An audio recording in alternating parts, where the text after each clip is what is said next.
Welcome to Link to the Past. In this episode, we will be discussing the Shadows of Rose, the DLC content of Resident Evil Village. Now, I will say before I get started, I will be talking about plot points and spoilers in this video. If you have not played the game yet, either go watch my spoiler-free review, or just play the game and come back and watch this one. Thanks for tuning in. We're going to get started. Now, going into this review, I want to make it very clear. I might not have a lot of videos on YouTube for this channel, but I have been a lifelong Resident Evil fan. I have been playing the game since I was in 4th grade. The first one I played was Resident Evil 2 on the original PlayStation, and then I played the first Resident Evil, and then I actually bought, well, I didn't buy it, but I received it as a present because I asked for it for Christmas. Resident Evil 3 Nemesis, which is my favorite, I would say, currently in the series, the original. Now, it was the first one I beat, so I think a lot of people have that connection with the first one they beat. With that being said, I hope you enjoy my review of Shadows of Rose. Alright, so let's get right into it. I am basically going to break down this review in 3 layers. 3 portions of a dream, I would say. 3 layers of a dream. Because that's how I kind of think about Shadows of Rose, because it's basically happening in the Metamyces. It's living out other memories and stuff like that, so it's kind of a dream state you're already in with this game. Starting off, we're going to start with the castle. Now, if you've played Resident Evil Village, you're pretty familiar with the castle. You know, Lady D and everything that comes with the castle, you should be pretty familiar with. Now, I will say, this is almost like playing in the Upside Down from the Stranger Things. Everything you remember from Resident Evil Village is still there. It's the same map and everything, same layout, but everything is completely different. The environment is living and breathing and trying to attack you, literally eat you alive. If you don't learn how to manage your resources in terms of your powers you gain later in the game, and your item management in terms of resources like ammo, because you're going to be battling the environment and enemies at the same time. So it's a little bit different dance than we've done in the past, and I kind of like that aspect. You know, they're trying new things. We are kind of entering a territory I'm a little nervous about with the special abilities and psychic, you know, not psychic, but it's just special abilities and almost like superhumans.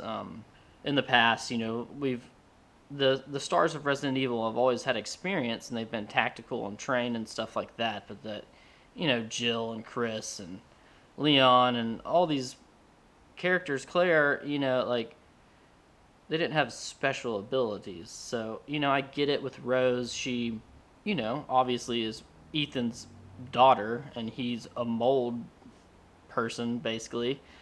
So she's going to be a little bit different than those other characters I just mentioned.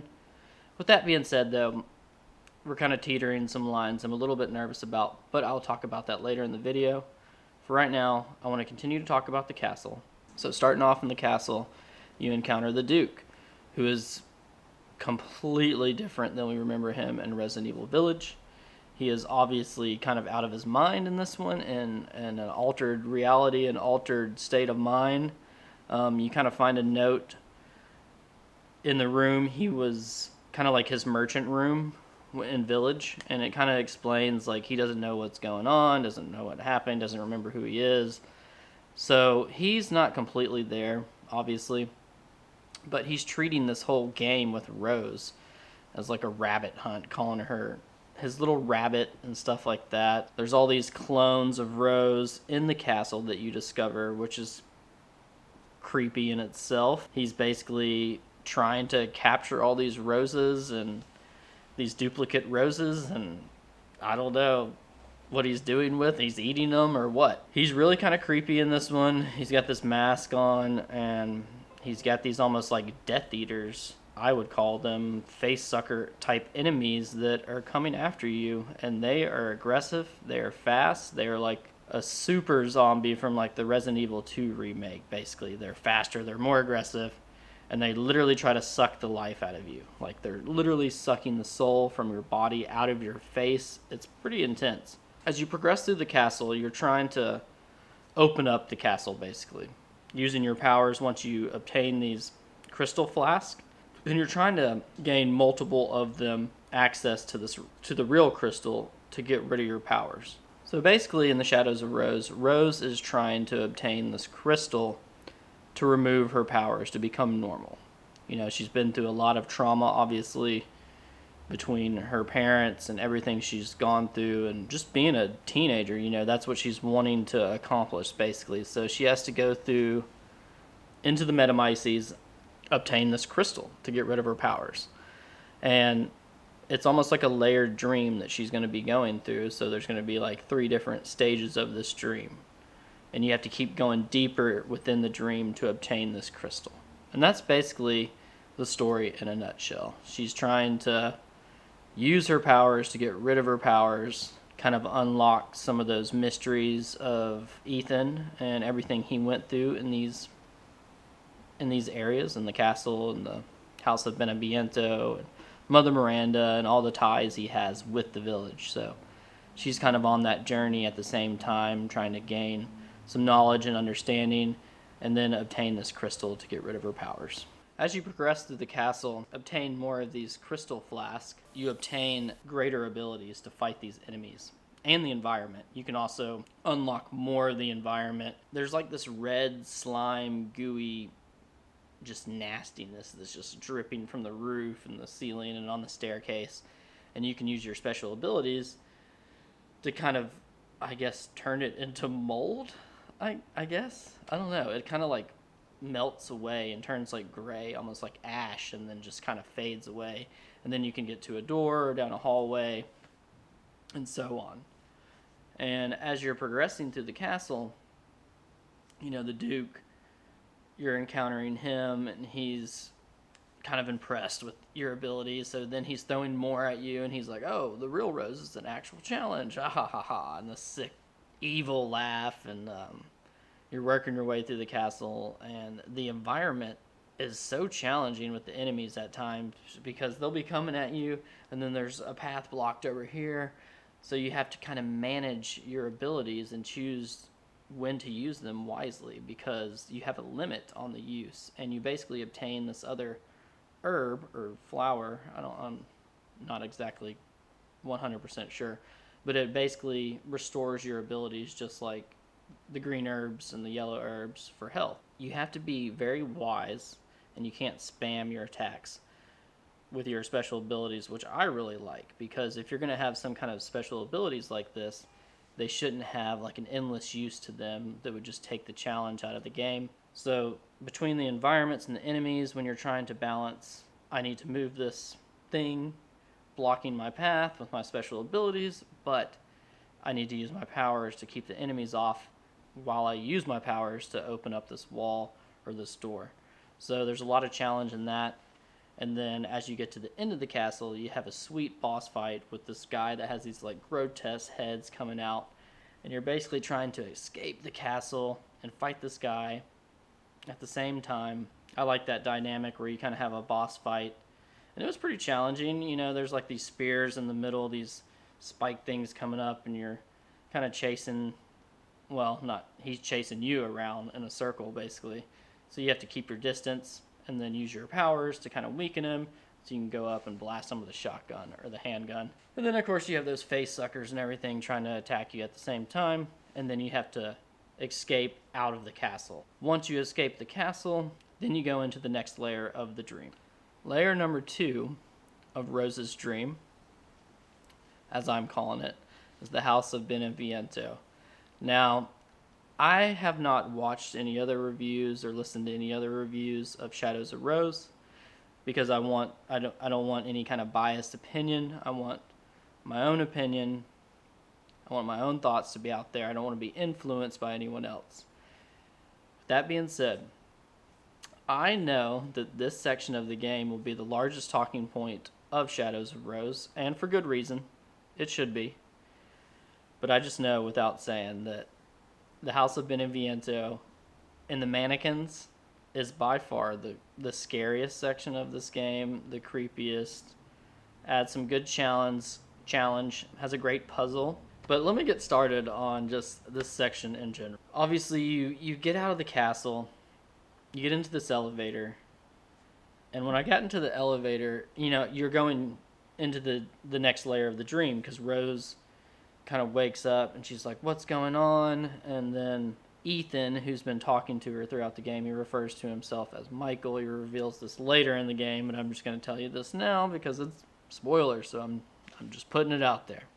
But it's not that hard to figure out anyway, so I figured it was Ethan to begin with. I get into this elevator, and I just knew exactly where I was going, and I was just like, oh shit, here we go. Here we go.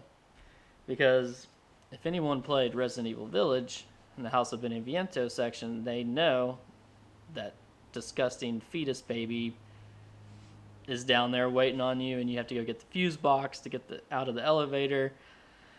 So yeah, here we go again.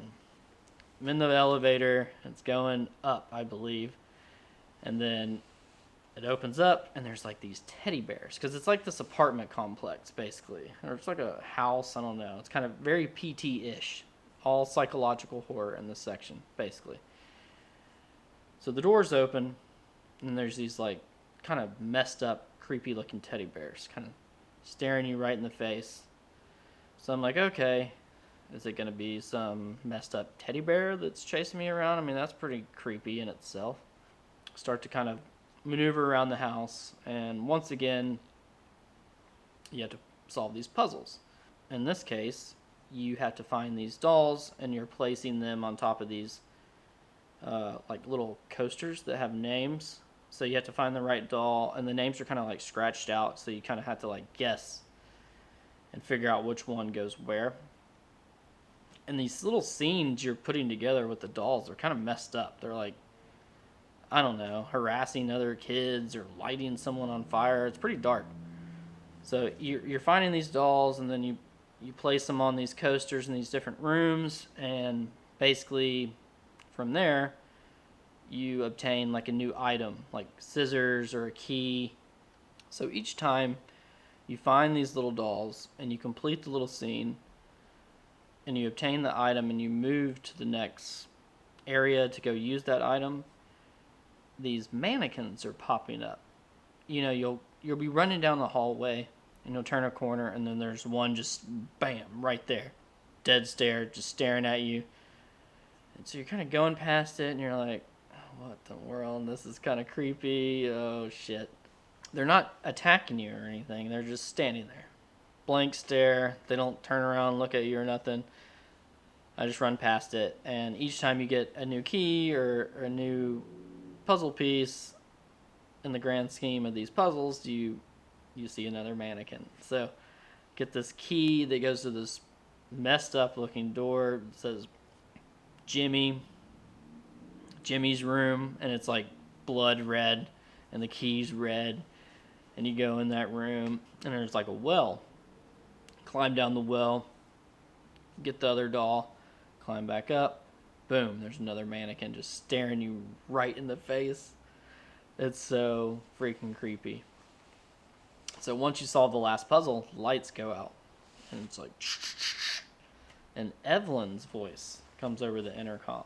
Now, Evelyn is the little girl from Resident Evil 7. If you played that game, you know who Evelyn is. And once again, she's playing one of her sick games. Lights turn out, and then all of a sudden, lights turn back on, and you're right by the elevator, and there's this sign. Well, the elevator doesn't work, too. Now you have to go get the fuse box that's in the back of this apartment. There's a sign before you enter this door to this apartment.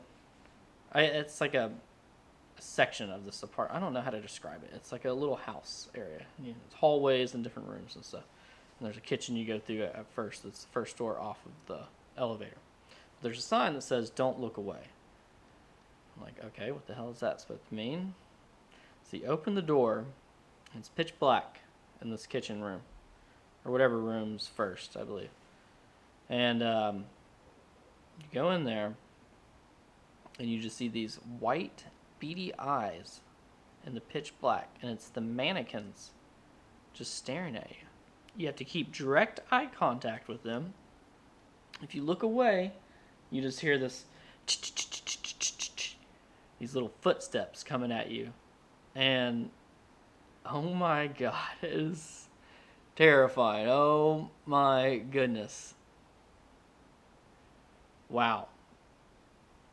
It is truly terrifying. It sent like shivers down my arms and my spine with these mannequins in this room, because you're having to work your way through these different rooms. So you're basically having to walk backwards down the hallway, keeping eye contact with the mannequin, but then you have to be worried with who's behind you, because you're not looking at the other mannequin. If there's one behind you, they can just run up and grab you.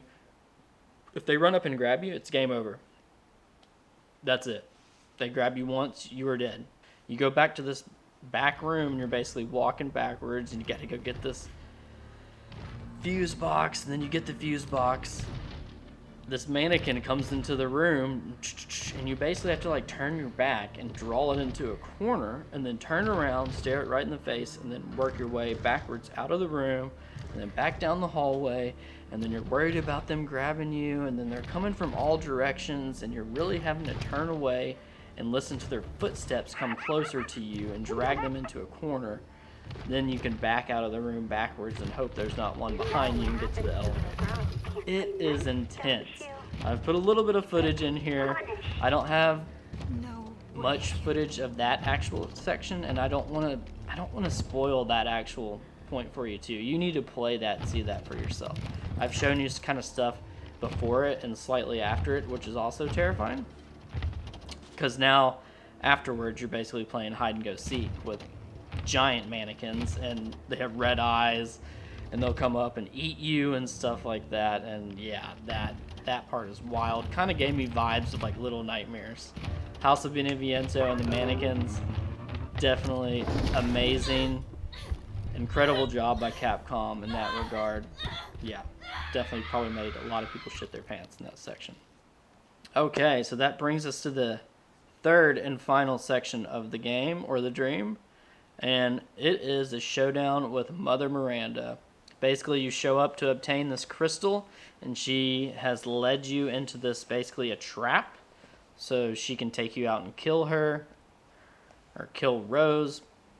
So basically, she puts the crystal there, lets Rose pick it up. Rose loses her powers, and then she pops up and basically is like, I'm going to kill you now. Like, you basically walked right in here and just got rid of your powers, and now I can attack you. And, you know, she has this whole vendetta about her daughter getting taken away, and her whole dark story. I won't get into everything with Mother Miranda. That's a separate video, and you need to go play Resident Evil Village to get the whole backstory with her.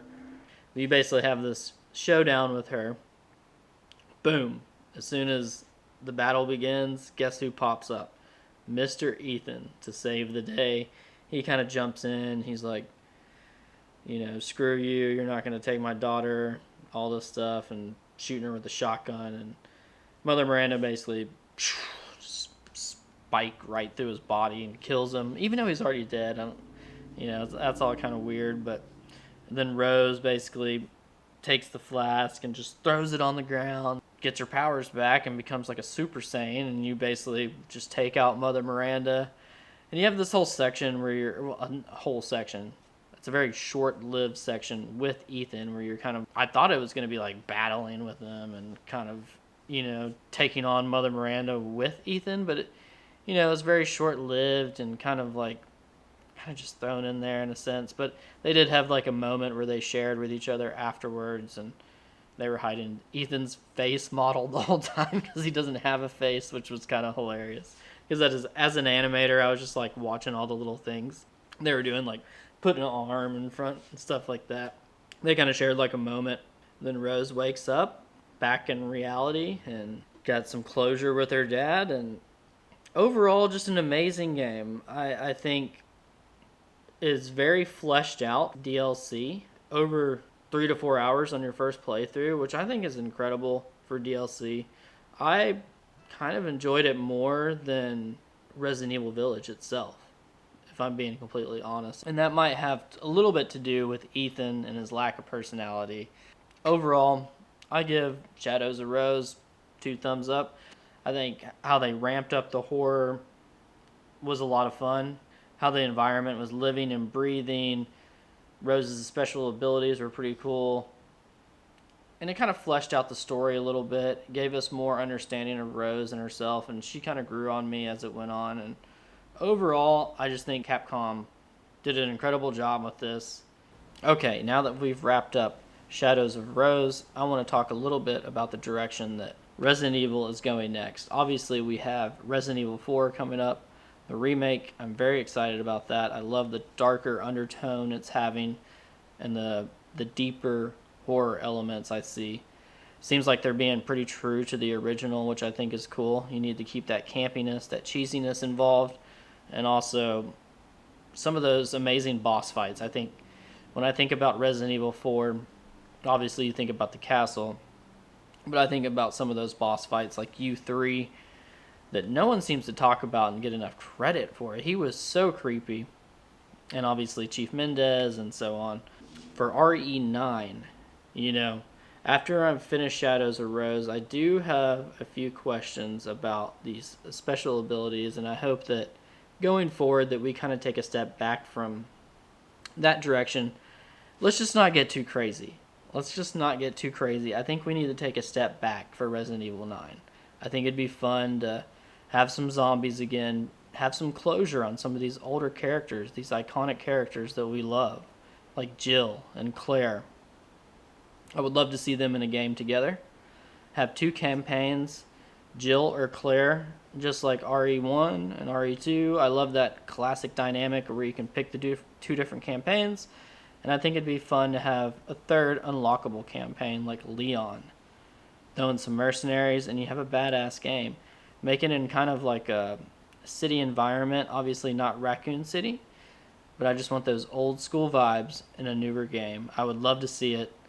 Capcom, make it happen, okay? I know I don't have a huge voice, obviously, but I'm a longtime fan, and I think other fans would agree with me. We want to see some closure on these characters where they get older, and let us have one little last hurrah with them and enjoy the ride. Thanks for tuning in to this episode of Shadows of Rose. If you watch this whole video, comment down below Crystal, and then tell me your thoughts on the game itself. If you have played it, did you enjoy it? What did you think about the mannequins? And if not, tell me what you are playing. If you're playing any survival horror games, if you're excited about RE4, just comment below. Tell me what you think of the channel so far. If you enjoy this content, give me a follow. Stay tuned. A lot of great things to come. Thanks for stopping by. Make sure to give this video a like and consider subscribing. See you next time.